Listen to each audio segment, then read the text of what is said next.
Митинги в Казахстане стали общенациональными. Люди собираются в крупнейших городах страны прямо сейчас. Все началось из-за социально-экономических проблем в части цены на сжиженный газ, но постепенно протест распространился.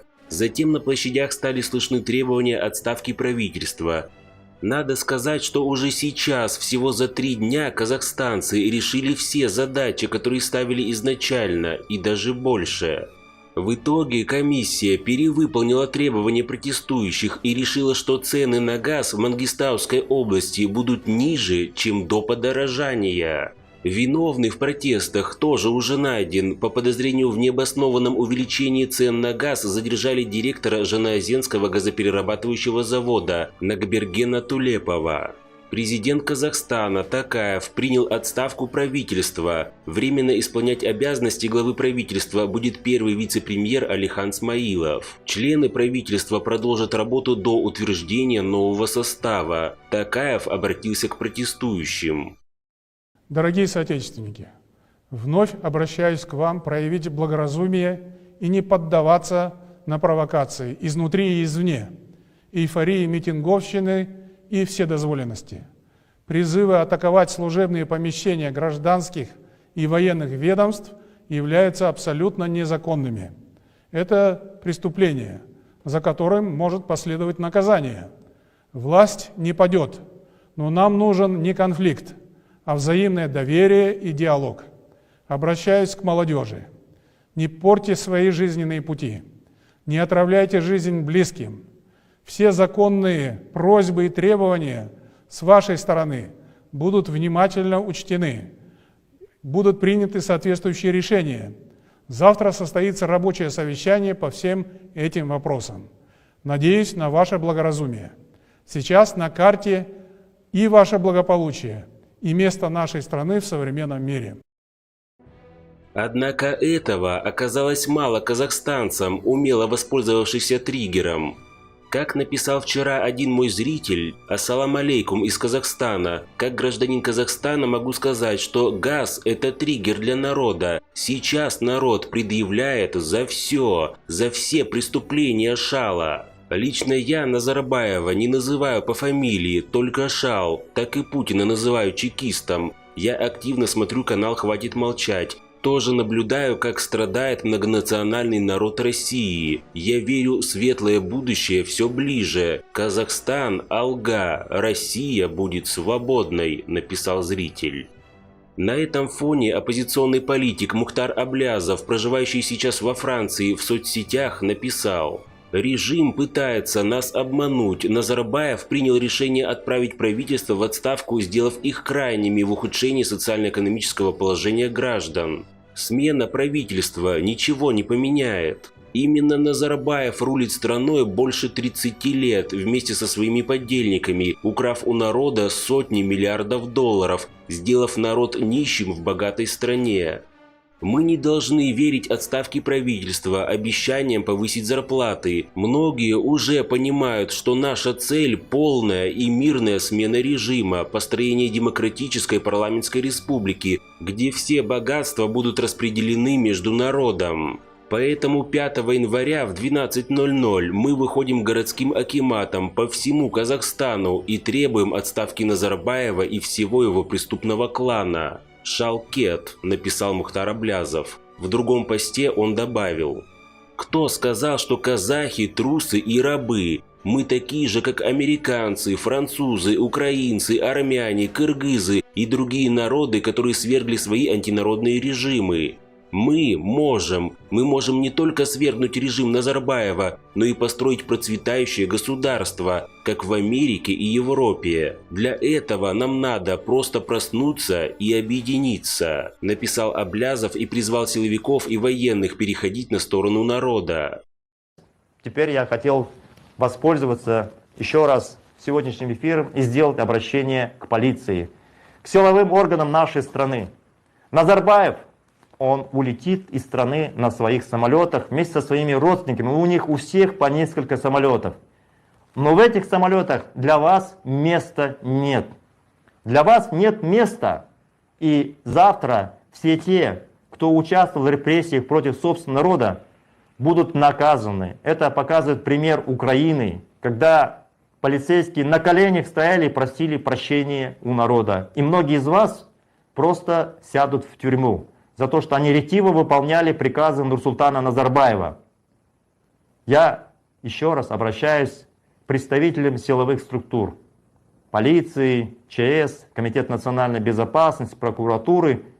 На ваших глазах происходят гигантские изменения.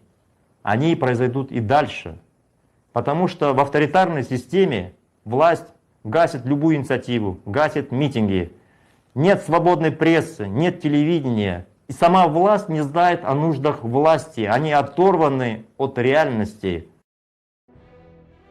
Конечно, не именно из-за его слов, но силовики на самом деле стали переходить на сторону народа. Полицейские в Актобе заявили, что они с народом и не будут поднимать руку против него. Тем временем в Алматы протестующие устроили катание на спецтехнике силовиков, которые также объединились с ними. Я не советую казахстанцам слепо слушать Аблязова, который как мантру, как в свое время Тихановская и Навальный, повторяет, что протест должен быть мирным. Посмотрите, где сейчас Навальный и где Тихановская. Посмотрите, в какой заднице народы России и Белоруссии. Никого не слушайте и делайте так, как считаете нужным, учитывая наш горький опыт. У вас, по крайней мере, есть шанс, и вы не должны его упустить. Активисты в Жанаозене уже предъявили властям 5 претензий. Первое – смена режима. Второе – проведение народных выборов акима каждой области и города. Люди сами должны выбирать. Третье – возвращение Конституции 1993 года. Четвертое – гражданские активисты не должны подвергаться преследованиям. Пятое – приход к власти человека вне системы, признаваемого революционным не из властных кругов. Вот они требования народа, и народ должен их добиться. Власти всячески этому противодействуют. Во многих городах, в том числе в Алматы и Астане, сейчас отключают интернет и блокируют все популярные мессенджеры, чтобы народ не смог скоординировать свои действия. Полиция задерживает митингующих. Массовые протесты уже переросли в столкновения с силовиками. Токаев ввел режим чрезвычайного положения и в Мангистауской области, и в Алматы с 5 января до полуночи 19-го. МВД Казахстана перебрасывает в крупные города дополнительные силы, митингующие периодически вступают с ними в столкновения. Сообщается, что местами слышна стрельба, так силовики пытаются рассеять толпы горожан. В Центральную городскую клиническую больницу в Алматы после митинга поступило 54 пострадавших, среди них 16 гражданских и 38 сотрудников полиции. В Алматы горят несколько полицейских автомобилей, слышна стрельба из огнестрельного оружия, бронетехника введена в город. Протестующие атаковали бронетранспортеры, которые введены в Алматы, заставив их развернуться и умчаться подальше. Алматинские протестующие захватили акимат. Проблема Назарбаева в том, что нет руководителя революции, нет координатора, которого можно было бы посадить в тюрьму и обезглавить протест. Народ вышел не как в России, вечно ожидающий команды «пора», а сам, от отчаяния и в борьбе за справедливость. Тем более в 21 веке всеми протестами можно вообще управлять через Telegram или WhatsApp. Вспомним сетевые протесты в Беларуси, координируемые через Нехту. Жанаозен – один из самых активных и политически неспокойных регионов. В 2011 году там же были похожие протесты, которые закончились расстрелом нескольких десятков протестующих. И люди помнят об этом событии, о котором власти на протяжении последних 10 лет не разрешали говорить публично. Трагедия в Жанаозене десятилетней давности только усугубила текущую проблему, охватившую всю страну. Пришло время Назарбаеву ответить за все, и за расстрелянных в том числе. Что ждет Казахстан впереди, никто не знает, но очевидно, хуже не будет, и свет в конце тоннеля уже виден. Казахстанцы не должны дать себя обмануть. Как считает политтехнолог Аббас Галямов, президент Казахстана Касым-Жомарт Токаев пытается избавиться от влияния своего предшественника Нурсултана Назарбаева. Возможно, Токаев попытается сейчас воспользоваться ситуацией для того, чтобы избавиться от опеки назойливого старика Назарбаева и стать, наконец, полноценным президентом.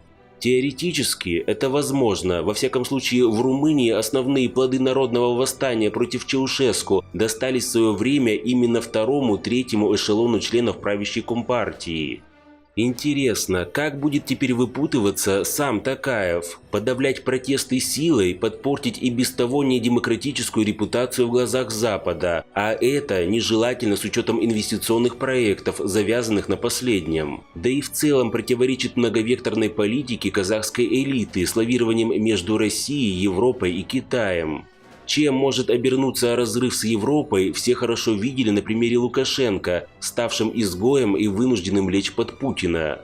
Политэлита Казахстана вряд ли хочет спустя 30 лет снова стать среднеазиатской республикой и похерить все, что было сделано в рамках построения независимости. Не для того она больше 10 лет технично и аккуратно отползала от путинских чекистов, крепко пожимая им руки и улыбаясь. Что до Путина, потирающего ручки, он, видимо, уверен, что у него в России ничего такого никогда не произойдет. Какие протесты? В голове обнуленного доходы россиян растут, и все они, как один, готовы встать на защиту наших скреп и его дворца от подлого НАТО. А если и случатся какие-то митинги, то Росгвардия снова поможет. Важно помнить о том, как на это сейчас смотрит Путин, какими глазами, что он сейчас говорит своим дедам из Совбеза. Путин же не верит в субъективность людей и субъектность наций постсоветского пространства. Для него все эти протесты и революции – это же Америка мутит.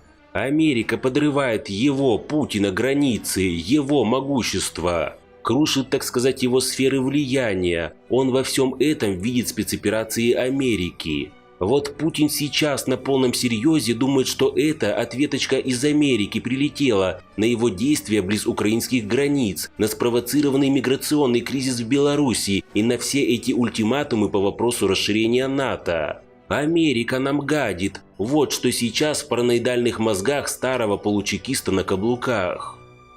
Не остались в стороне к новостям из Казахстана и в лукашенковской Белоруссии. Так пропагандист головного мозга Озаренок в своем телеграм-канале, основываясь на белорусском опыте, написал: «Закатывать в асфальт цветную революцию надо быстро и решительно. Прячутся в кафе, двери вдребезги. Не открывают полиции, кувалда, граната мордой в пол. Оскорбительные комментарии, съемка у двери. Мятежные СМИ выжигать под корень, НКО в мусорку, слив документов 18 лет. Беларусь этот устав кровью написала».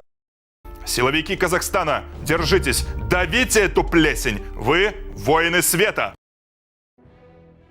Сейчас казахстанцы перед выбором. Или они идут до полного логического конца, или их ждет участь путинской России и лукашенковской Белоруссии, так как если они согласятся с временными уступками и дадут себя обмануть, оставляя в руководстве страны коррумпированных чиновников с Назарбаевым во главе, то гайки закрутят настолько, что уже никакой триггер уже может не помочь вывести народ на улицы.